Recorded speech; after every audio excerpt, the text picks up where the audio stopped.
안녕하세요. 승리하는 가족 여러분, 오늘 창세기 33장 12절에서 20절까지의 말씀입니다. 창세기 파트 2의 62번째 강좌로 야곱이 가족과 함께 가나안 땅에 다시 왔다라는 제목의 말씀입니다. 승리하는 삶은 말씀 중심 예배 중심의 성경 전문 교사를 양성하기 위해서 만들어진 성경 공부 교재입니다. 승리하는 삶은 2017년 8월 창세기 27장에서 36장까지의 말씀을 함께 묵상하고 있습니다. 승리한 삶은 발행이신 박효일 목사님의 구속사로 조망한 성경 연속 강해집을 통해서 편집이 되었고요. 강해집은 신약을 완간한 후에 지금 우리가 함께 묵상하고 있듯이 구약을 위해서 또 집필 과정에 있습니다. 지금 올해 창세기가 완간되게 되고 저희가 이미 완간된 소선지서를 다음과 같이 소개해 드립니다.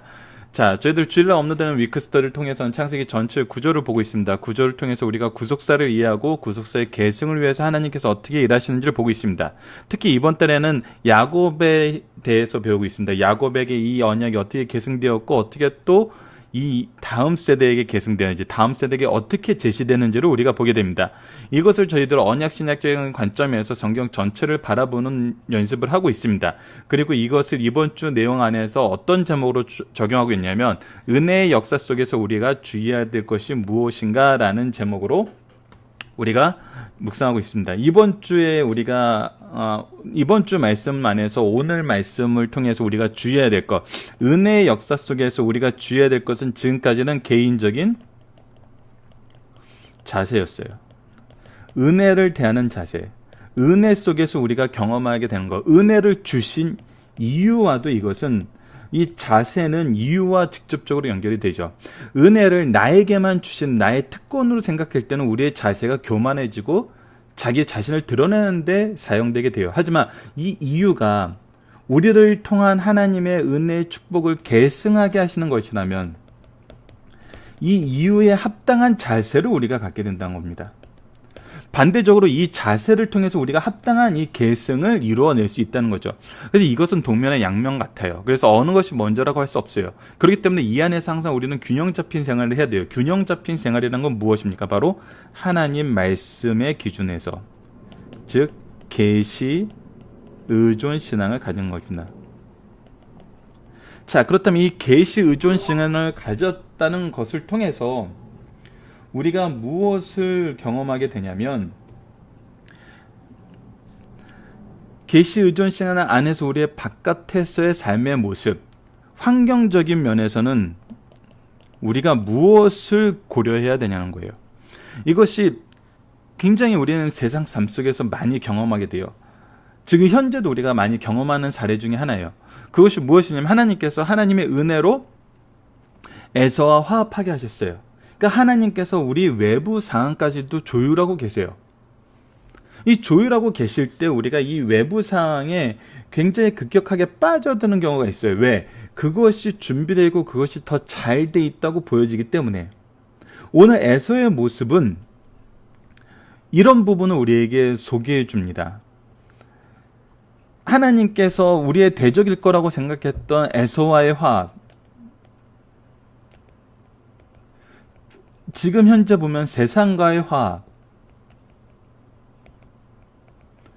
이루어 주셨어요. 여기에서 세상이 우리에게 어떤 제안을 하냐면 우리와 함께 하자라는 제안을 해요. 우리가 너를 도와주겠다는 제안을 해요. 우리가 이것이 교회에서 사회에서 굉장히 많이 경험되는 것임을 볼 수 있어요. 가나안 땅에 들어오는 것이 하나님께서 인도하시는 방향이었고 이곳에서 정착하여서 또 하나님의 언약을 기대하면서 의지하는 삶이 우리에게 주어진 삶이에요. 근데 이 과정을 도와주겠대요. 근데 이 도와주겠다고 하는 것에 분명히 다른 뉘앙스가 있어요. 근데 우리가 이것을 캐치하지 못하고 구별하지 못하고 확 이곳에 의존하게 되는 경우가 있거든요. 그래서 우리를 도와줬던 세상, 우리에게 호감을 보여줬던 세상을 확 의지하는 경우가 있어요.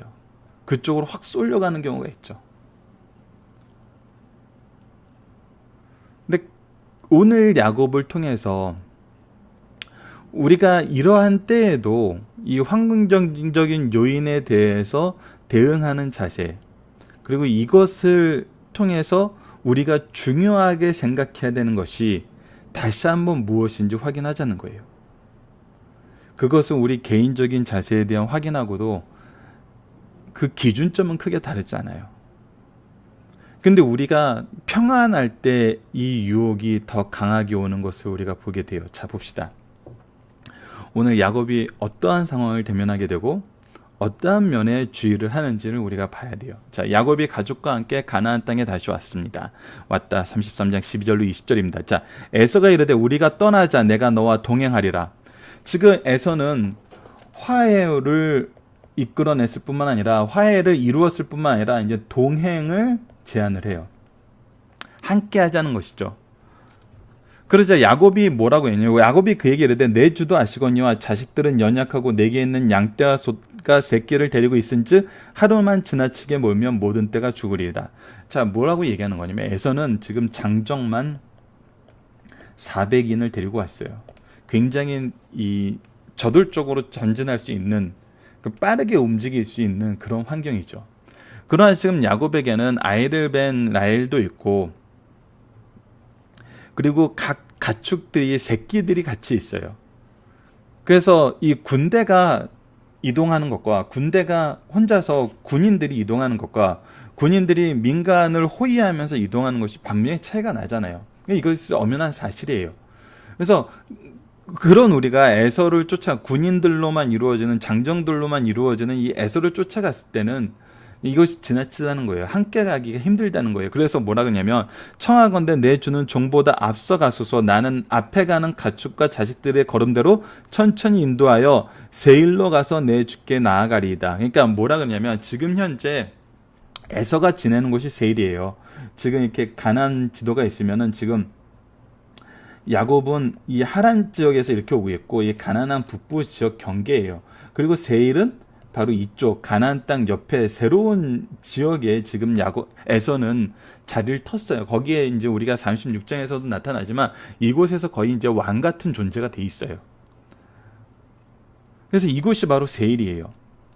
그러니까 지금 결국은 야곱이 에서와 동행하면서 가게 되는 곳의 목적지가 어디가 되냐면 바로 이 세일이 돼요. 그래서 이제 이 부분에 대해서 이제 말씀을 다 보고 다시 한번 이 야곱이 대답한 의미를 한번 봅시다. 그리고 에서가 이르되 내가 내 종 몇 사람을 내게 머물게 하리라. 야곱이 이르되 어찌하여 그러하리까. 나로 내 주께 은혜를 얻게 하소서 하며 이 날에 에서는 세일로 돌아가고. 자, 보십시오. 이것을 봅시다. 15절에서는 무엇을 제안하냐면 그럼 네가 나와 함께 동행하지 못하면 내 사람들이 너를 호위하게 하겠다. 너를 호위하게 하겠다. 그 호위하여서 그들이 나중에 내가 먼저 세일에 가서 내 이제 마을에 가서 머물고 있을 때 너희들은 내 사람들의 호위를 받고 내 지역으로 와서 거주하라는 거거든요.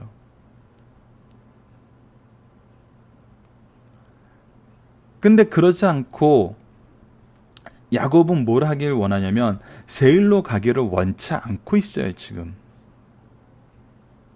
세일로 가기를 원치 않고 있는 거예요. 세일은 자신이 정착할 땅이 아니라는 거예요. 언약으로 우리가 머물러야 될 곳이 아니라는 거예요. 이것을 보면 우리가 잘 알 수 있는 게 이 이후에 이제 야곱이 세겜에서 19절에 보면 세겜 18, 19절을 보면은 세겜 땅에서 정착하는 것을 볼 수 있어요. 세겜 땅이 어떤 곳입니까? 우리가 이전에 지도를 통해서 확인했다시피 지금 아브라함이 하란 땅에서 들어와서 처음으로 하나님께 예배드린 곳이에요. 바로 이 가나안 땅에 시작되는 곳이라고 볼 수도 있는 부분이죠. 물론 지역적으로는 나중에 더 많은 영역을 하나님께서 가나안 정복사 때 주세요. 하지만 이곳이 바로 아브라함에게 언약했었고 아브라함이 처음으로 예배드렸던 바로 그 땅이에요. 즉 야곱은 지금 무엇하기를 원하냐면 가나안 땅에서 할아버지 아브라함과 아버지 이삭과 그리고 자신에게 주신 하나님의 언약의 이 땅에서 머물길 원해요. 그가 원하는 것은 안락한 자리, 안전한 울타리, 그리고 평안한 침상이 아니라 하나님의 언약이 있는 곳이라는 거예요. 하나님의 언약이 있는 곳.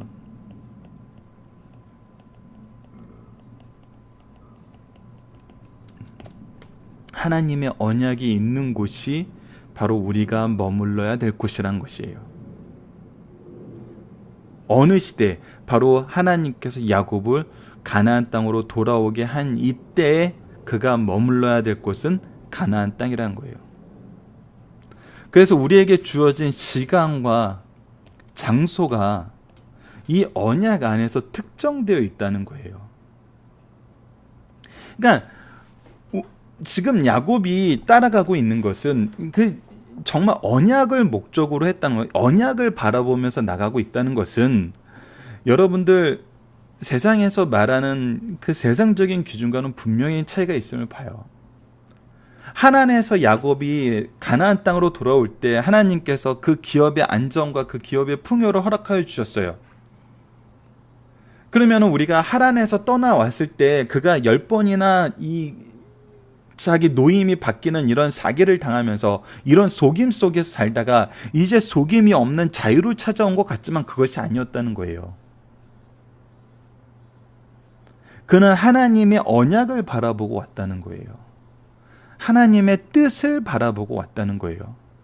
그렇기 때문에 그가 더 풍요롭게 살 수 있고 더 안전하게 걸 수 있고 형이 다 이미 기반을 닦아놓은 이 세일에서 살 수도 있었지만 그는 그것이 아니었다는 거예요. 여전히 이방인으로 척박한 삶 속에서 살아야 하는 이 가나안 땅에 그가 머물러 있어야 된다는 거예요. 여러분, 가나안 땅은 우리가 아브라함과 이삭의 경우에서 이미 확인했지만 이들이 거할 수 있는 자리가 아니에요. 그들이 가나안 땅에서 지금 나그네예요. 여전히 아무런 기반이 없어요. 그들의 세력이 없어요. 그들의 울타리가 없어요.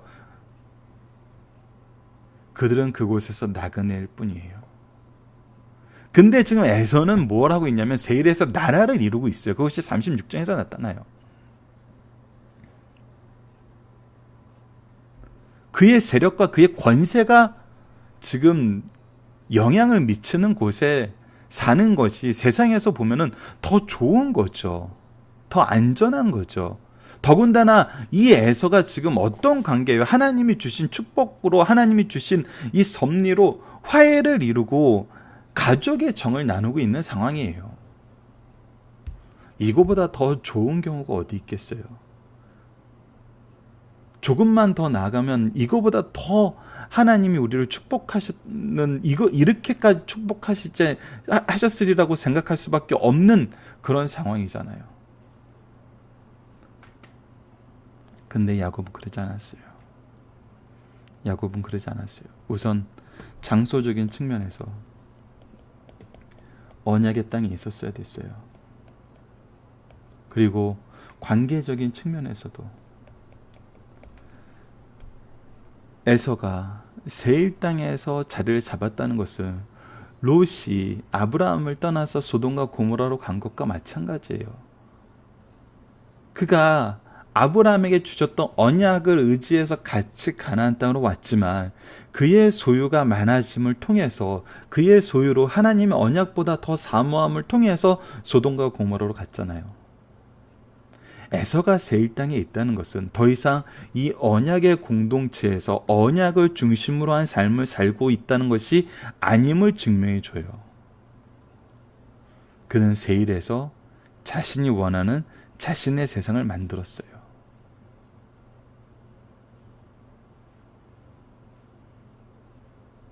우리가 그곳에 간다는 것은 하나님의 언약 관계보다 형과의 관계가 더 중요해진다는 거예요. 세상과의 관계가 더 중요해진다는 거예요. 너무나 안타까운 얘기지만 지금 야곱과 에서의 관계는 신자와 세상과의 관계와 똑같아요. 믿음의 공동체 안에서 사는 게 아니에요. 나도 이삭의 자식이고 나도 아브라함의 자손이다라고 얘기할 수 있어요. 누가 에서가. 그러나 그가 지금 버린 삶은 뭐냐면 하나님의 언약의 삶이에요. 하나님과의 관계를 버린 삶이에요. 이것에 대한 결과는 우리가 롯의 후손들을 통해서 이미 봤어요. 그렇기 때문에 야곱은 에서와 동행할 수 없었어요. 동행할 수 없었어요. 왜?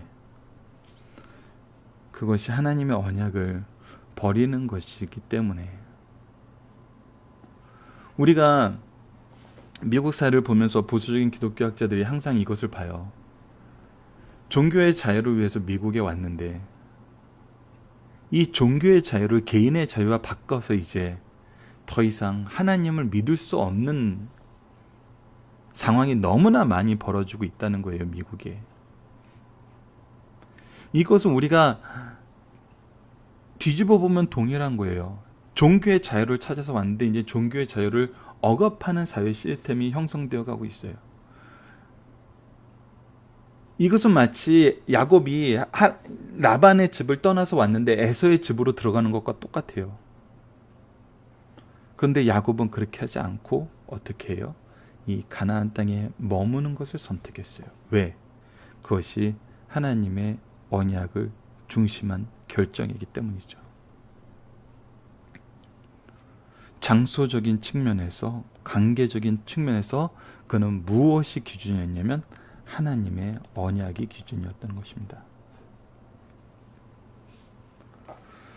우리가 이 부분에 대해서 명확한 기준을 가져야 돼요.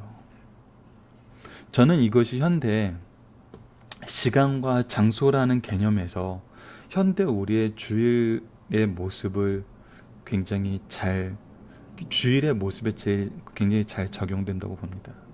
우리가 머물러야 있고 우리가 구분해야 되는 시간과 장소가 어디냐는 거예요. 바로 주일, 우리가 섬기는 교회라는 거예요.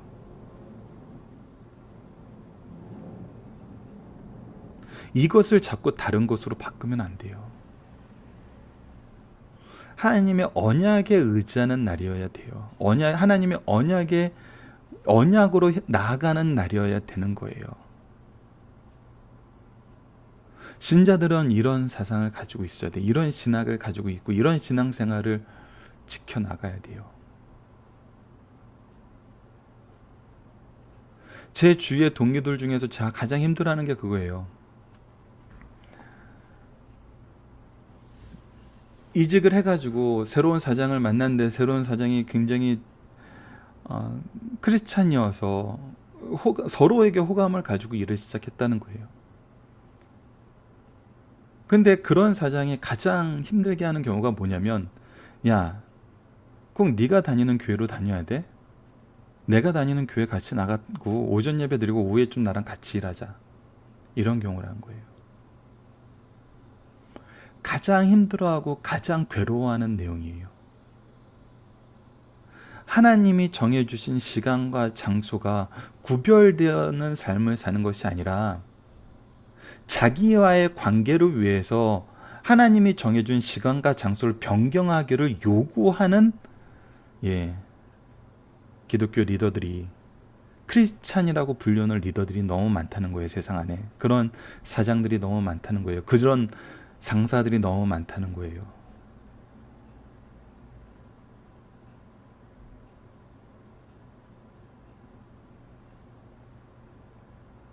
정말 크리스찬 리더라면, 하나님을 믿는 사장이고 상사라면은 그에게 주신 하나님의 언약의 땅과 시간이 무엇인지 보고 그것을 존중하고 그것에 같이 감사하면서 오히려 그것을 지킬 수 있도록 도와줘야죠.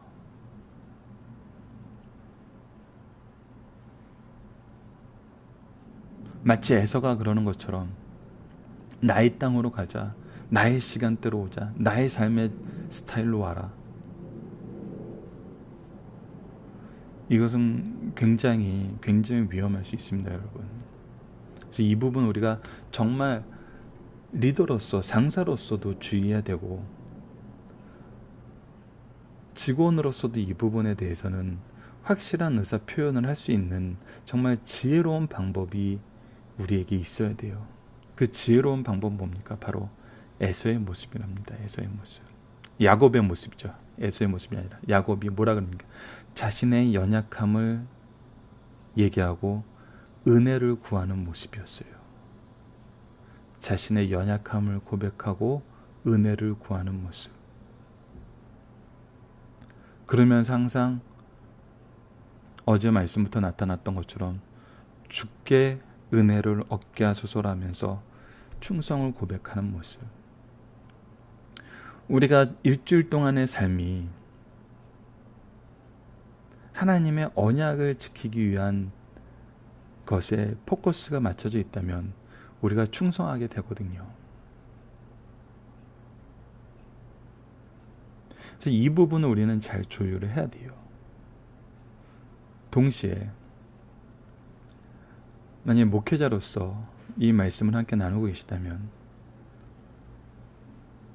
우리에게 주신 이 시간과 장수의 의미를 가장 언약적인 모습에서 하나님의 부르심과 하나님의 주권이 있는 모습에서 예배가 드려지고 말씀이 선포되고 말씀의 교제가 일어날 수 있도록 우리는 항상 준비해야 된다는 것입니다. 예배를 위해서 준비하고 예배를 통해서 교제하고 예배 이후에 하나님의 언약을 위해서 나아갈 수 있는 소망의 교제가 이루어져야 된다는 거예요.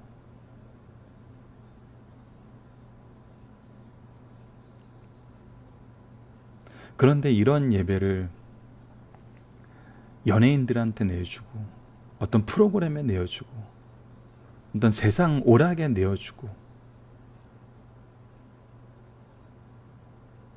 그렇게 하는 것은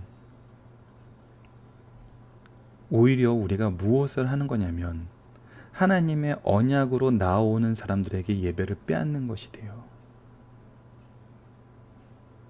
이런 일은 우리가 없애야 됩니다.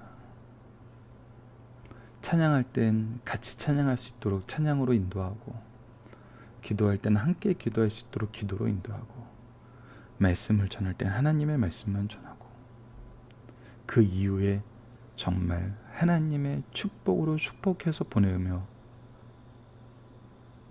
하나님의 소망을 바라보면서 일주일을 살아가면서 승리할 수 있도록 우리가 예배를 준비해야죠. 그런 시간과 그런 장소가 될 수 있도록 준비를 해야죠.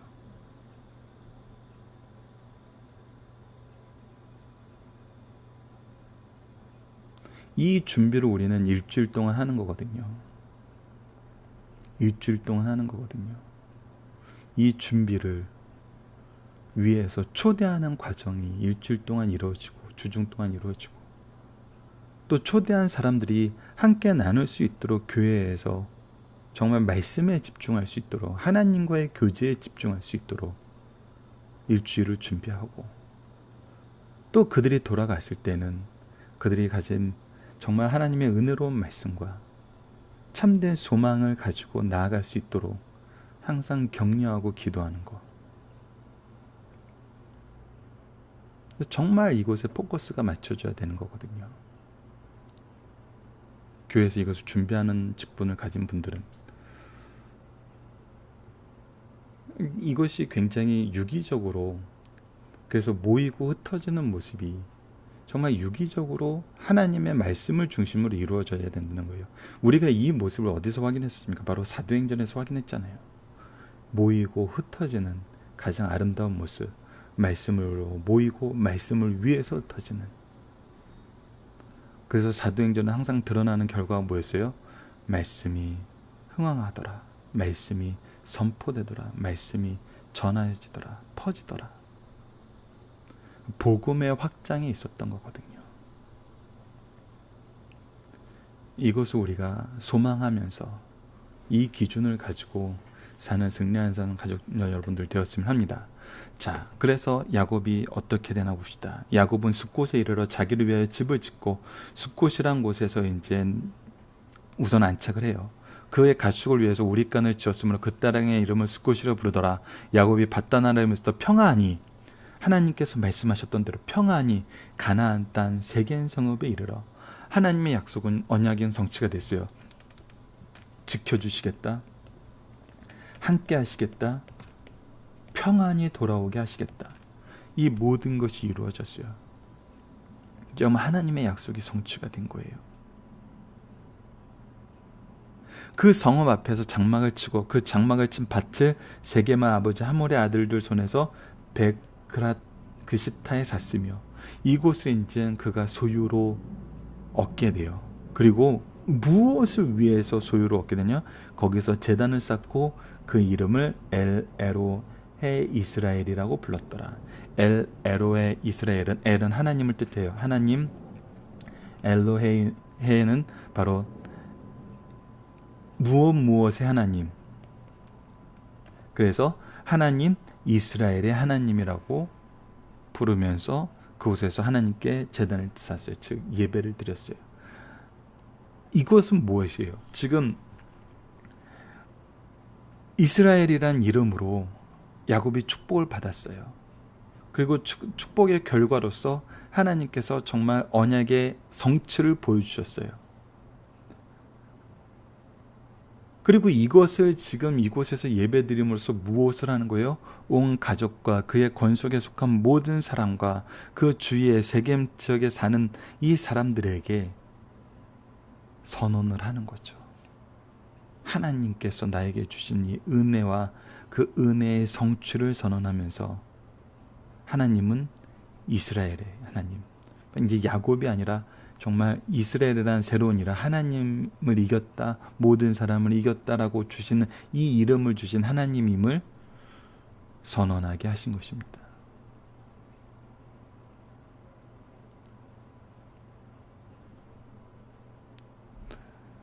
여기서 우리가 이제 내일 말씀부터 좀 안타까운 부분이 나오는데, 야곱이 이곳에서 멈춰 있지 말았어야 됐죠. 왜? 하나님께서 그와 처음 언약을 맺었던 곳은 베델이었고, 하나님께서 베델로 올라가라 그랬었고, 그의 아버지 이삭이 아직 생존해 계세요. 언약의 가족들로서 다시 화합을 이루어야 됐고, 그 언약의 가족으로 언약의 공동체를 이루면서 살아야 됐는데, 야곱이 그냥 이 세겜에 정착해버립니다. 이곳에서 멈춰버리죠. 그가 나아갈 길을 이곳에서 중단해버려요. 그랬을 때 우리가 경험하게 되는 정말 비극적인 죄악을 우리가 남은 이틀 동안 확인해 보도록 하겠습니다. 자, 오늘 말씀은 이 정도로 하고 본문 묵상하기를 보도록 하겠습니다. 에서는 무엇을 제안하고 이에 대한 야곱의 대답은 무엇입니까? 에서는, 자, 12절에서는 너와 동행하라. 자, 우리와 같이 동행하자고 제안하고 내 종 중에 몇 사람을 내게 머물게 있게 하라. 이것은 단순히 동행의 제안뿐만 아니라 세일로 같이 가자는 얘기예요. 자기 땅으로 가자는 거예요. 자기 그늘 아래 살라는 거예요. 이거에 대한 야곱의 대답은 무엇입니까? 우리가 연약합니다. 그곳으로 가기 힘듭니다. 나중에 찾아가도록 하겠습니다. 우리로 이만큼 허락하신 것도 우리에게 은혜로우니 우리를 은혜롭게 보내주소서 라고 얘기를 하는 거거든요. 그래서 에서는 어디로 돌아갑니까? 그래서 세일로 돌아가게 됩니다. 야곱은 어디로 향하게 되나요? 이제 세겜으로 향하게 되고 그곳에서 땅을 샀고 그곳에서 하나님께 예배를 드립니다. 그리고 거기서 엘로의 이스라엘이라고 칭하게 됩니다. 그 뜻은 하나님, 이스라엘의 하나님이란 뜻입니다. 자, 중심 사절을 보도록 하겠습니다. 믿음이 없는 형제와도 화목해야 하지만 그와 함께 살 수는 없다는 것입니다. 야곱과 에서는 가장 아름다운 만남과 화해를 이루었어요. 그 어떤 형제들보다 화목하게 되었습니다. 에서는 사랑하는 동생의 가족의 여행길에 안정과 새로운 정착지를 주고 새로운 삶을 도와주겠다고 야곱에게 제안해요. 그러나 형 에서는 선민의 대열에서 이탈하여 이방인이 다 되었어요. 또 그 가족에게는 하나님 섬기는 흔적이 없어요. 야곱은 그 시대의 족장 제사장이요 메시아의 조상이 될 혈통을 이어나가야 합니다. 그에게 약속의 땅은 가나안 땅이에요. 야곱은 형의 제안을 정중하게 사양하므로 하나님 앞에 자기 위치와 사명을 지키고 있어요. 이것이 중요한 거거든요. 하나님 앞에 자기의 위치와 사명을 지켜나가는 거예요. 믿음의 보스들, 사장님들, 상사님들 항상 믿음의 후배를 볼 때, 그리고 나를 볼 때도 이 부분을 봐야 돼요. 하나님 앞에 나의 위치와 사명이 무엇인지를 봐야 돼요. 이것이 판단의 근거가 되고 우리의 관계의 핵심이 되어야 돼요. 근데 세상에서의 나의 위치를 위해서 하나님 앞에서 나의 위치와 사명을 저버리고 남에게까지 그것을 강요하는 것은 에서와 같은 제안일 뿐이에요. 하나님보다 자기가 높음을 인정하라고 강요를 하는 것일 뿐이에요. 이거는 굉장히 주의해야 되는 부분입니다. 그리고 우리는 우리의 위치와 사명을 하나님 앞에 두는 것이 최우선임을 알고 이것을 지혜롭고 온유하고 겸손하게 제시할 수 있는 하나님의 은혜를 간구해야 됩니다. 그래서 이런 일을 당했을 때 우리에게 중요한 것이 무엇인지, 우리의 사명이 무엇인지, 우리의 위치가 무엇인지 분명하게 전하되 겸손하게 전해야 된다는 거예요. 이 겸손함에는 우리의 일주일 동의 삶의 헌신과 노력이 분명히 있습니다. 그리고 그것을 통해서 일하시는 하나님의 역사를 증언하는 게시판적인 제사장적인 삶의 모습이 있다는 것을 우리가 기억해야 됩니다. 그래서 불신 형제와 화목하게 지내야 하지만 그와 함께 살게 되면 오염된다는 것도 우리가 굉장히 주의해야 될 부분이라는 것을 우리가 알아야 됩니다. 성도의 안정은 하나님께 있고 사람에게 있지 않다는 겁니다. 형 에서는 자기의 종 몇 사람을 남겨 안정 겸 안내를 하도록 하겠다고 하였습니다. 동생 야곱은 겸손히 형의 제안을 거절합니다. 야곱을 지금까지 지키시고 인도하시는 분은 하나님이셨습니다. 그는 앞으로도 하나님께서 지키시고 인도하실 것을 굳게 믿었어요. 오늘도 성도들을 푸른 풀밭에 누이시며 쉴만한 물가로 인도하시는 분은 하나님이란 겁니다. 여러분들, 목사님 강해지를 보면은 만약에 에서가 그럼 내가 아버지 계신 곳까지 너를 호위하겠다라고 얘기했을 때 어떻게 해야 됐을까? 자기 땅으로 가자는 것이 아니에요. 근데 야곱은 그것도 거절했을 거란 거예요. 왜? 이것을 야곱이 평안하게 가나안 땅으로 돌아오는 것을 하나님이 하신 일인데, 이것은 야곱이 한 일로, 야곱이 에서의 도움을 받고 한 일로 포장될 수 있고 잘못 해석될 수 있다는 거예요. 누구에게? 그의 가족들과 그 주위에 있는 사람들에게. 그래서 이 부분을 거절했을 거란 거예요. 이거는 뭐와도 같습니까?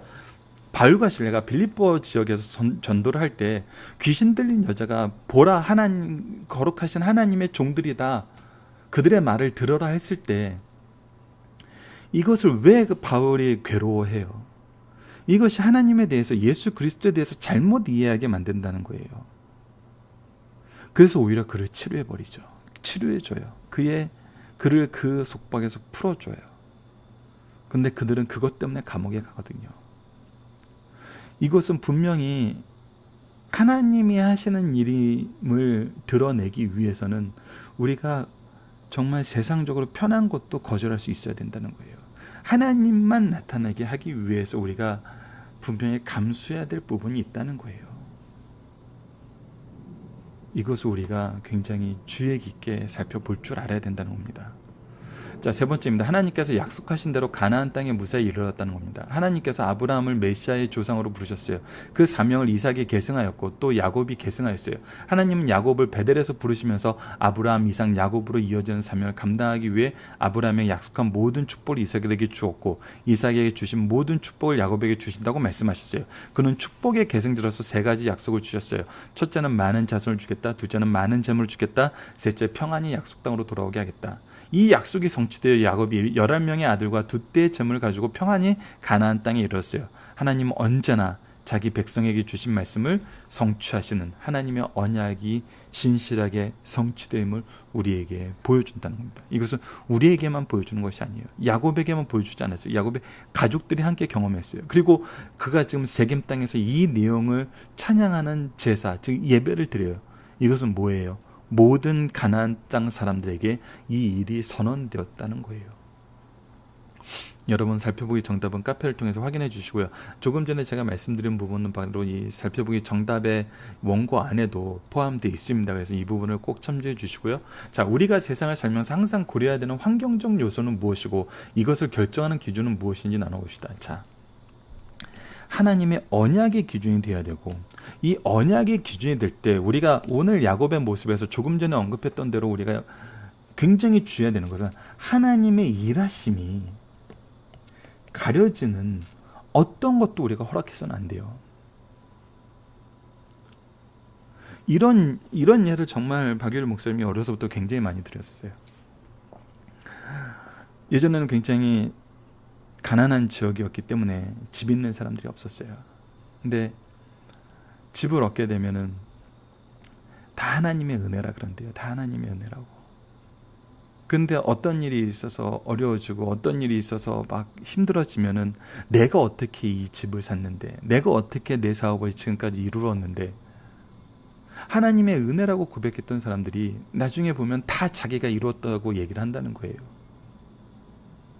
근데 이런 것이 그 사람이 정말 악하고 그 사람이 정말 자신의 것을 드러내다가 그렇게 된 것이 아니라, 대부분의 경우는 어떻게 되냐면 처음엔 하나님의 은혜였다 그랬는데 사람들이 아유 그래도 당신이 열심히 일하지 않았소, 당신이 이 결정은 정말 신의 한 수였소, 막 이것은 정말 너무나 잘한 일이요, 그리고 아유 그 사람의 도움 받은 것도 참 놀라운 일이요, 뭐 환경적인 부분도 막 성견지명이 있었네, 막 이런 얘기를 들으다 보면은 이제 이거 정말 내가 잘했다고 착각하게 된다는 거예요.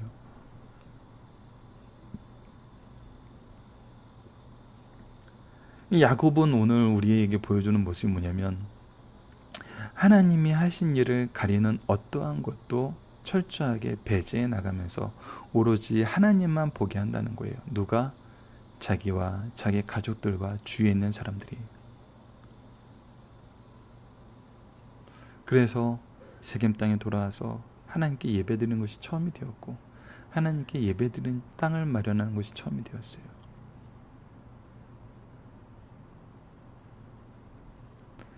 그리고 하나님의 언약으로 계속 나아가야 됐는데, 야곱의 인생은 우리가 지금까지 봤던 것처럼 연약한 우리의 삶을 대변한다고 그가 또 여기서 정착해 버립니다. 세상 사람들 가운데서 정착해 버려요. 그리고 그의 딸 디나가 세상을 보고 싶어서 세상으로 나아가게 됩니다. 그리고 그곳에서 죄악의 침범을 받고 그것은 더욱더 큰 죄악으로 나아가는 결과를 얻게 됨을 우리가 보게 됩니다. 그렇기 때문에 우리는 항상 이 환경적인 기준에서 하나님의 언약, 하나님의 일하심이 나타나는 것이 항상 핵심이 되어야 되고, 하나님이 말씀하신 곳까지 나아가는 것이 또 우리의 삶의 기준이 되어야 됨을 다시 한번 확인하는 그런 시간이 되었으면 합니다.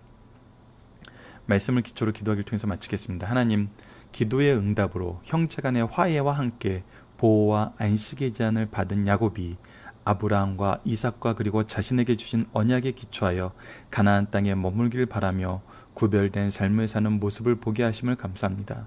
우리가 세상을 살면서 우리에게 보여주시고 그 인도하심 속에서 감사하는 삶을 살게 하신 것처럼 하나님의 뜻과 계획이 우리의 삶의 중심에 놓이게 하여 주시고, 모든 일을 행할 때 이것이 기준이 되어 세상과는 다른 선택을 하며 세상과는 다른 관점을 가지고 산다며 비난받아도 이 길을 지켜나가게 인도하여 주소서. 야곱처럼 지혜와 겸손을 통해 세상에서 일을 잘 실천해 나갈 수 있도록 인도하여 주소서. 예수님 이름으로 기도드립니다. 아멘.